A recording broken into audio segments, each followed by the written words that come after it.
অবস্থায় নারদ ঋষি বীণা বাজাতে বাজাতে এসে উপস্থিত হলেন। বললেন, হে ইন্দ্র, তুমি এ কি কর্ম করছো?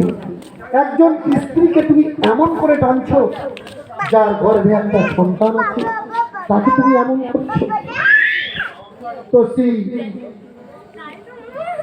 ইন্দ্র বললেন, এর গর্ভে যে সন্তান আছে সে হলো অসুর। এই অসুর ভূমিষ্ঠরে প্রকট আকার ধারণ করবে, তাই আমি ভূমিষ্ঠ হওয়ার আগেই একে নিধন করতে চাই।